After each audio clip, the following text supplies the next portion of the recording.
I think we can go ahead and get started. Hi, everybody. Welcome. My name is Kirsten Salinger. I'm the Assistant Director of Graduate Recruitment and Admissions at the Carroll School of Management. Today, we'll be going through the Master of Finance program and the Master of Accounting program. So if you are here and you're interested in our MBA program or one of our PhD programs, we won't be discussing those today. There are other info sessions available. I'd like to begin today's session just by going around with some of our participants today and doing introductions. So if you could, each of you could just share, your name, sort of your position at the Carroll School, and then we'll get started. We'll kind of get to know you throughout the presentation. So Lauren, can I start with you? Of course. Hi, everyone. My name is Lauren Hamilton. I am the Assistant Director of Career Development here at Boston College. I work primarily with our MSA and MSF group as their primary career advisor. Thanks, Lauren. Nate? Hey guys, I'm an MSA student here, and I work in the graduate admission office. Thanks, Nate. Enrique? Hi, I'm Enrique. I am a graduate student at the Master's in Finance program, and I work also as a graduate assistant at the admissions office. Great. And Mia? Hi everyone, I'm Mia. I work in the admissions office as an admission specialist. Okay, we will get started then. So today's agenda, we'll first go over a little bit about Boston College. We'll do program overviews again of the MSA and MSF programs. We'll talk a little bit about the culture at the Carroll School and the community we've built here, as well as career development resources, which Lauren will talk a little bit more about. Then we'll get into the application process and any questions that you may have. So a little bit about Boston College. We are located just outside of the city of Boston. So the photo on the right is an image of downtown Boston, the Quincy Market and Faneuil Hall area. And the image on the left is an aerial view of our campus. So you can see in the top right corner, the Boston skyline, which can give you an idea of just how close we are to downtown Boston. We're accessible to Boston via the T, which is Boston's transit system. There are bus lines. Boston's also a pretty drivable and walkable city, so we're very accessible to different parts of the city. All right, to begin today, we'll be talking about the MSA program, the Master of Science in Accounting. So here's a look at the class profile that we just brought in for the class that entered in the fall of 2025. So bear in mind as you're taking a look at these profile statistics that these are averages. So it's just to give you a couple of benchmarks to see where you land along the class that entered in the fall. So the average GPA being a 3.4, we did have some students that exceeded that GPA, as well as some students that fell under. The average GMAT was a 640, average GRE a 326, and the average student in this class had less than 1 year of work experience on average. That is because many students do come directly from an undergraduate program. We do see a lot of students move directly from undergrad to grad for this program, and most of the students in this program seek professional accounting, so they do plan to sit for their CPA exam. And this class was 51% women and 27% international. So here's a look at some of the program details about the MSA program. The only start term we have available is the fall, so that's going to be the fall of 2026. We are accepting applications now for that term. The program is 12 months, so it begins at the end of August in 2026, and it'll go until about mid-August of the following year. The course is 30 credits or 11 classes, and our current tuition rate is $2,306 per credit. Students are automatically eligible for merit-based scholarships. So when you submit your application, we will use those same materials to review you for merit-based award and then notify you in your admissions letter if you received any scholarship. The program is automatically STEM designated, and you do have access to career resources that Lauren will discuss a little later. So here's a look at the MSA STEM designated curriculum. If some of these courses are looking familiar to you, the way that the MSA program works is each student gets an individualized course worksheet based on courses they took prior. So if you studied accounting at the undergraduate level, you may see some of these courses as looking familiar to you. Provided that you got a B or better in the courses, you may be able to waive them and replace with a different accounting elective. So our academic support team creates a course worksheet and a plan for all the courses that you'll take in order to satisfy the various requirements to complete the degree. So this is sort of a general idea of the classes you may take, but it could look a little bit different person to person. Another note about the curriculum here is that we do accept students from outside of an accounting, economics, or business background. And if you're someone that's coming from a different discipline and you've never taken economics and basic finance or a financial management course, you may need to add those to your curriculum in addition to the courses that you see here. So if you're unsure if that, may apply to you, you can reach out to us and we can we can discuss your background. If you're coming from outside of an accounting background, we'll get those questions commonly. And actually, before we move to the Masters of Finance, Nate, I want to call on you. You're in the accounting program, so you may be in some of these courses listed here, some not, but I wonder if you could share with us a particular class that you're enjoying right now. I actually enjoy all my classes and like all my professors, but the one I enjoy the most is definitely advanced tax. I know tax isn't everyone's forte, but my professor's awesome. He likes to have fun, and he also teaches me, and it's helping me study for my CPA. Great. Thank you so much, Nate. Thanks for sharing that. All right, moving into the finance program. So again, here's a look at the class profile for the finance program, keeping in mind that these are averages, so use them to benchmark where you would fall in comparison to this class. So the average GPA 3.36, average GMAT 6.75, and the average GRE 325. Again, this class had less than 1 year of work experience on average, so we did see many students come directly from an undergraduate program or maybe within a year or two of their undergrad program. This class is 27% women and 48% international. All right, some details about the MSF for the full-time and the part-time as well as entry terms. So we do offer this course at a full-time pace as well as a part-time. So both programs can start in the fall and spring. So we actually have an upcoming term for January 2026, our spring start. You could start that full-time or part-time. Both programs are 30 credits, 11 classes.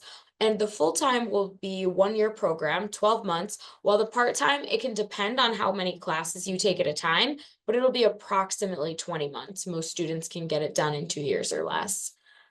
For the full-time program, we do have, for the fall, we have the option. You can pursue the quantitative STEM track or the corporate track. While the part-time, we only have the corporate track available.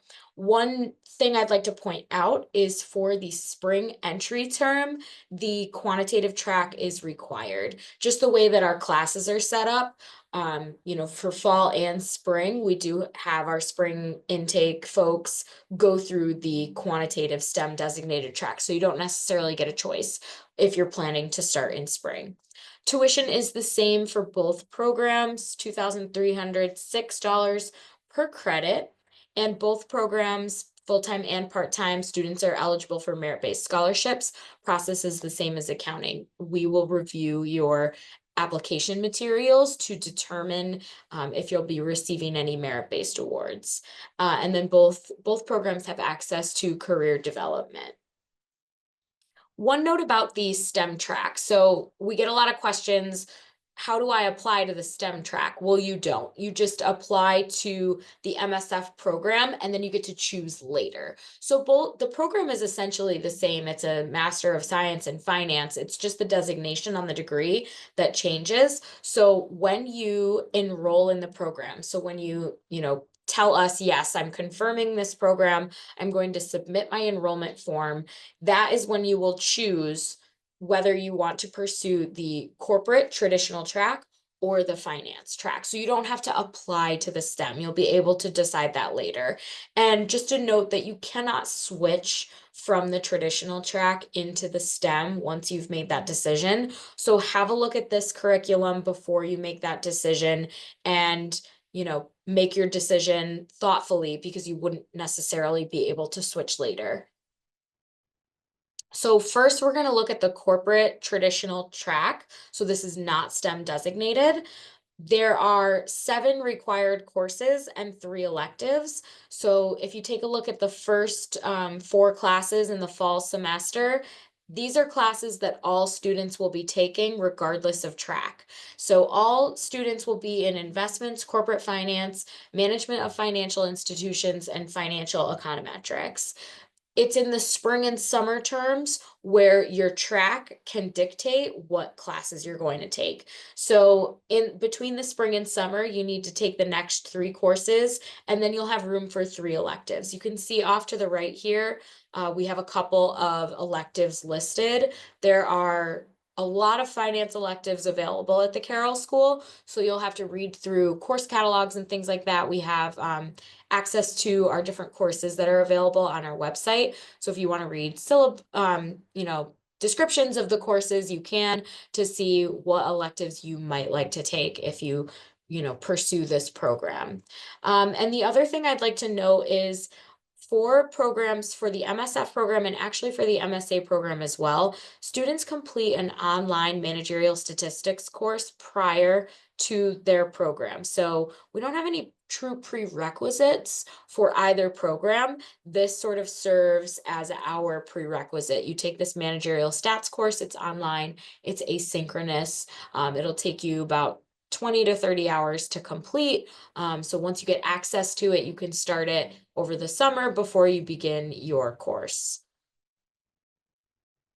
All right, here's a look at the MSF STEM designated curriculum. So as you can see, as I mentioned before, your fall semester looks the same as the corporate track. So those same 4 classes that you'll be taking. There is slightly less flexibility in the STEM designated track because you have to take a certain number of STEM designated courses in order to get the designation on your degree. So you'll choose 4 of the classes you see listed here between the spring and summer. And then you'll take 2 electives. So again, I have a list of a couple of different electives that are offered at the Carroll School that may be of interest to you. Same thing with the managerial statistics. You take it over the summer, and then the STEM designation can be attractive to international students as they can potentially qualify for the additional 24 months of OPT since they're pursuing a STEM designated degree. So at this time, I'd like to ask Enrique if you wouldn't mind sharing a little bit about your schedule, the classes you're taking, and sort of how you're managing your time in your fall semester. Sure. So I'm taking basically the core 4 classes. I am on the quantitative track myself, but right now I'm taking kind of those courses on the left, so investments, corporate finance, management of financial institutions, and econometrics. Um, it's a great schedule. I mean, it's very well planned in terms of work and study. But I think so far, probably the one I'm enjoying the most, just out of general curiosity, is investments. I think it's a course that has to do a lot with kind of my career choice and my previous job. So ba very based along like asset allocation and portfolio theory. So super interesting stuff. Definitely a lot of time to, take in and study and all that. It's obviously part of the master's program, but definitely very manageable. And professors are super approachable when you might be tight on a deadline, when you don't understand a subject, and so are TAs. So definitely a lot of support on that side as well. Awesome. Thank you so much for sharing that. That's so helpful. All right, so here's a look at the curriculum. If you're someone that's interested in starting our MSF program in the spring. There's just a couple of different caveats because of the way that the course is set up. So you'll notice in the spring, you take those same 4 courses that we've discussed now in both the corporate and quant track.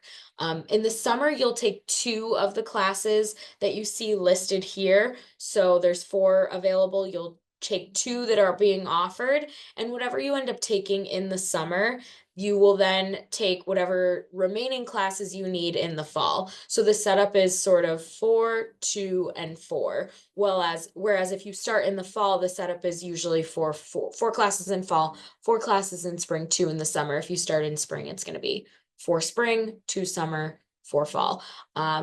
Again, with the managerial statistics course, also required prior to starting the spring.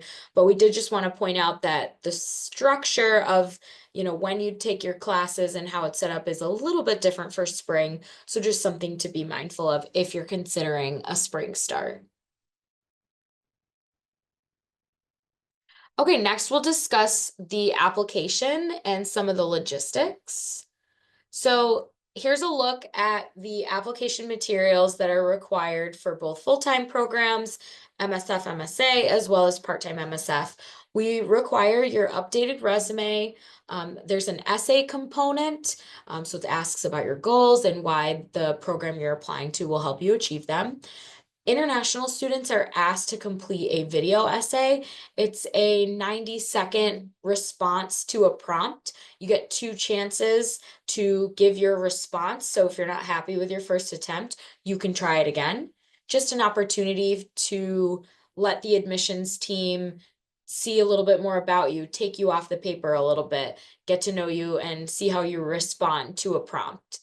We require the most recent version of your transcripts. So it should have your most recent completed semester. If you're still enrolled in an undergraduate program, we should have, if you took summer classes, we should have your summer grades finalized. Fall work is likely in progress, but come January, if you're applying for our January round, we'd like to see your completed fall grades on your transcripts. The GRE or GMAT requirement, there is a potential for this to be waived. Some of you may have already submitted a request to waive the GRE. You just need to go to our website and submit your transcripts and resume, and we can review that to potentially waive the GRE GMAT. There are some considerations that we look for when waiving the GRE, when we have a student opt to waive it. So just check out our website to review those, and if there's time at the end, I can discuss a little bit more about that. We also require an English proficiency exam, so a TOEFL, an IELTS, or a PTE score. So for international applicants, there are also waiver conditions for this. So things like if you attended your bachelor's degree in the US, if you've been working in an English-speaking country, such as the UK, Canada, etc. So you can review our waiver conditions on our website. And then we require 1 letter of recommendation. We will accept up to 3. So if you're applying to another school and they ask for 2 letters of recommendation, you can certainly send us both of those letters, but we only require 1. So you're not penalized in any way for only having 1. You meet the requirement. We just will accept up to 3 if you have additional recommenders that perhaps you're already reaching out to anyway. All right, a couple of notes for international applicants. We talked a little bit about the waiver for the TOEFL, IELTS before. So here's a look at those waiver requirements. So if you completed your degree in a country where English was the official language, or if your instruction, the medium of instruction was English, and that's indicated on your transcripts, we can waive that requirement. Or if you have 2 or more years of work experience in an English-speaking country. Another common question we get from international students is about a transcript evaluation. So to apply to the program, you do not need a transcript evaluation. We can review your transcripts from whichever international institution you may have attended. However, once you enroll in the program, so should you be admitted and then decide to come to BC, you would need to provide us with a transcript evaluation at that point. So we will be looking for the WES or SpanTran or any other NACES accredited transcript evaluation. We need to ensure that your degree is equivalent to a 4-year US bachelor's program. And we also need to see the course by course evaluation. So it's important that you get the evaluation that shows each course that you're taking and the US grade that is equivalent.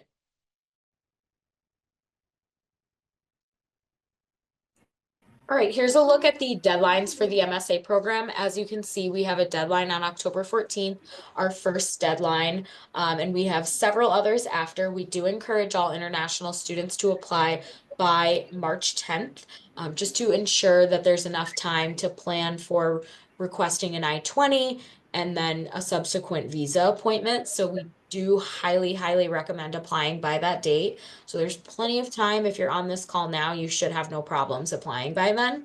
And the column on the right, receive decision by, that just explains that if you apply by one of the dates seen here, you will receive your decision on or before that corresponding date on the right. So for the October 14th deadline, you will receive a decision on or before December 3rd. Here's a look at deadlines for the MSF program, a little bit different because we have, spring intakes for this. So you can take a look at how all programs have an October 14th deadline. So part-time spring, full-time spring, and full-time MSF for fall. And then the corresponding date is December 3rd. So if you're you can kind of look at this and see when you're planning to apply and get an idea of when you might have a decision back. All right, we'll talk a little bit about the elements outside the classroom and the community and the culture. So one of the things that's key about all of our programs at the Carroll School is that each program has a community service requirement to graduate. So MS students are required to complete 10 hours of community service. If you are already part of an organization, you can certainly continue with that organization, work with grad student support to have them sign off on having that satisfy your hours. Or you can sign up for opportunities that are shared out by the grad support team. So they'll send out opportunities, things that are happening. There's always lots of events around the holiday time, different like walks, runs, toy drives, working with our food bank, things like that. I'm going to ask one of our current students, Nate or Enrique. I know it's early in the year. You guys started your program in late August. It's now only early October. Any plans to complete your community service? Like, do you know of opportunities you might participate in, or do you have any friends that have already started working on this? Again, I know it's early, but if either of you have anything to share. I actually had a friend from who did the MSF last year, and I'm planning to do the same kind of community service that he did. But it was called a program called Invest in Kids, which all it is really, and it's a really, I think he probably mentioned it was very rewarding. You actually go to middle schools nearby in the community near BC, and you teach math to around middle school kids and kind of put like a business spin to it. So that was really awesome, and I think that's probably what I'm trying to do.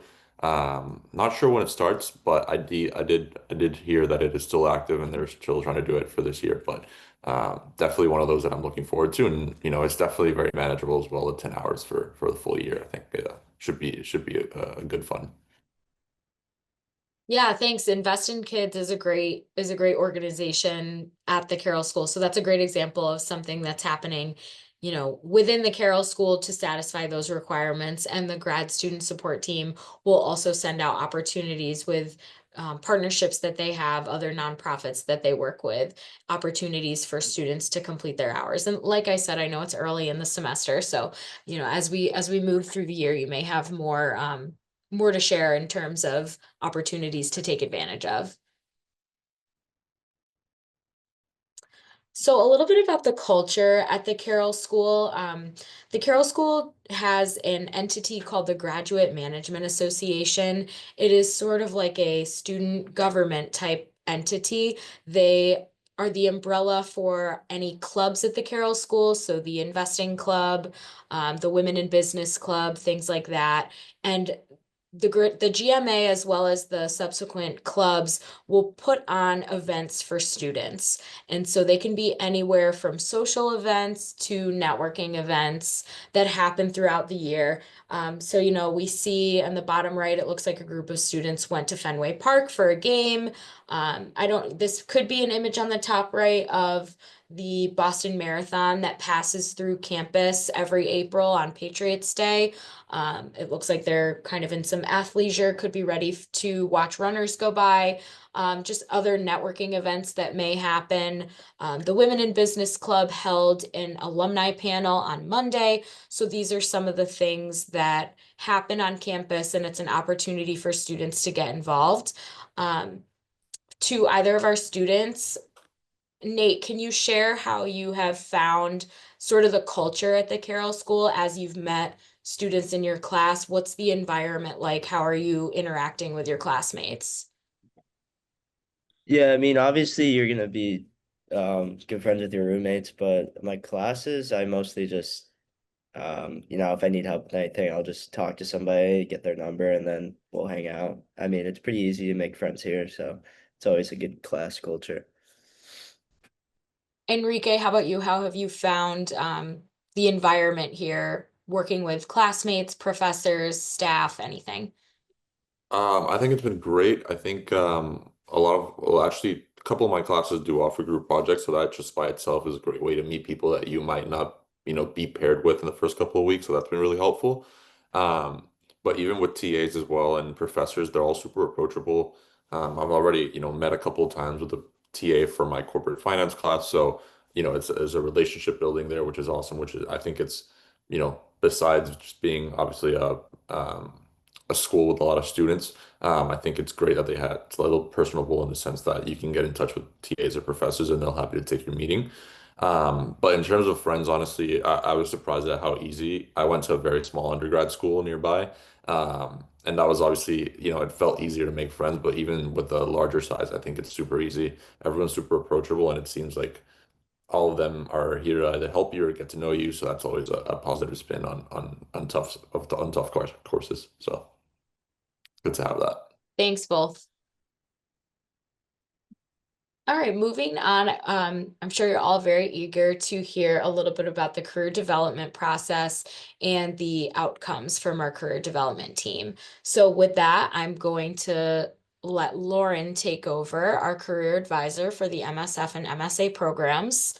Lauren. Hi, thank you.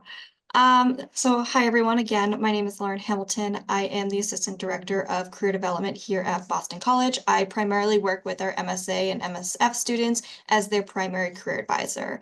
But just kind of a little bit about our career development team. We are located on Chestnut Hill campus in Carney Hall. Our team is made up of myself, the MSA and MSF advisor, our MBA advisors, and then our recruiting manager.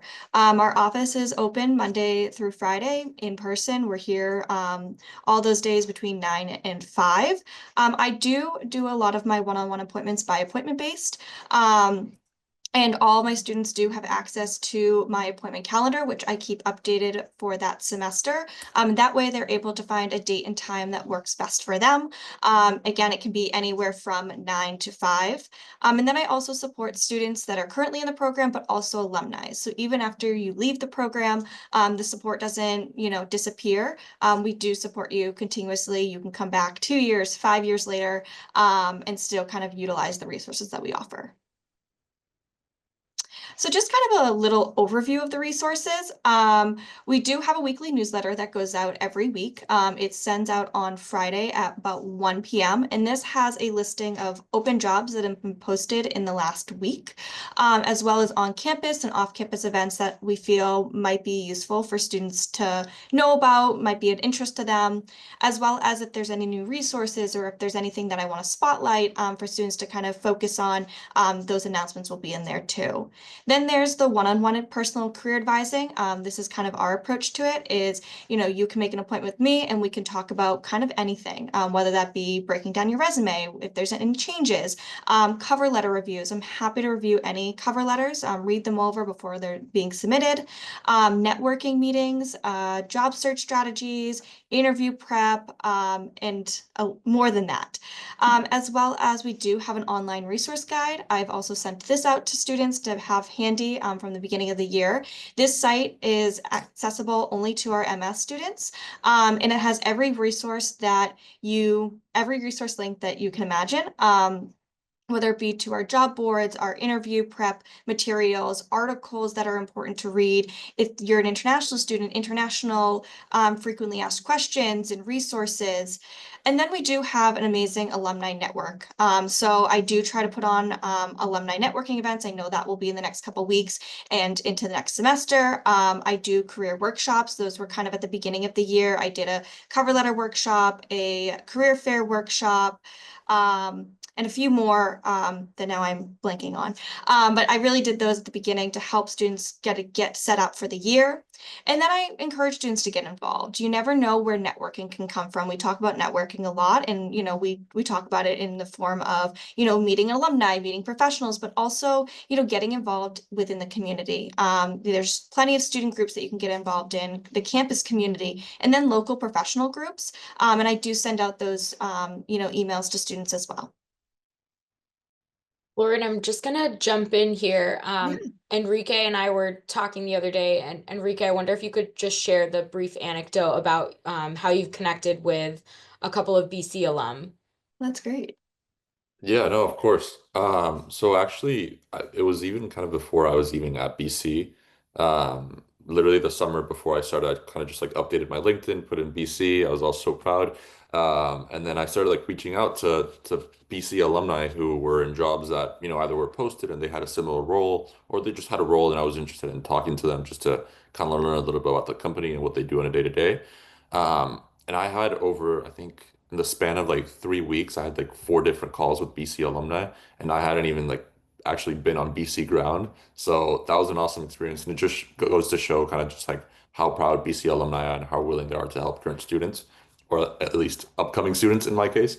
But it was great, and I got to talk with 4 different people, and some of them were for the master's programs. Some of them had done a different undergrad or different master's program. So definitely kind of just having that BC is definitely very valuable because a lot of people will be willing to talk to you.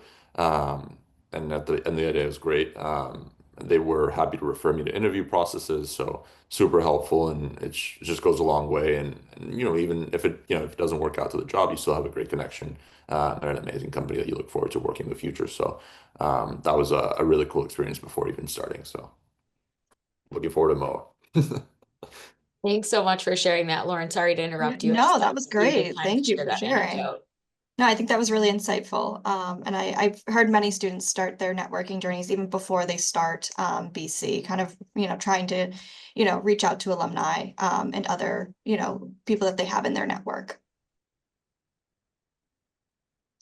So this is for the MSA, this is a representative list of employers that have, accepted or students have accepted offers from between 2022 and 2024. I am working on the class of 2025 at the current moment. Those won't be, employers and statistics won't be out till the new year. But just to kind of give you a representative list now, we do have the big four in here, Deloitte, EY, KPMG, PwC, and then we do have a smaller firms, mid-sized firms in the Boston area and across the US and international. So Baker Newman Norris, to name a few, Citizens Bank, and there's many more beyond this.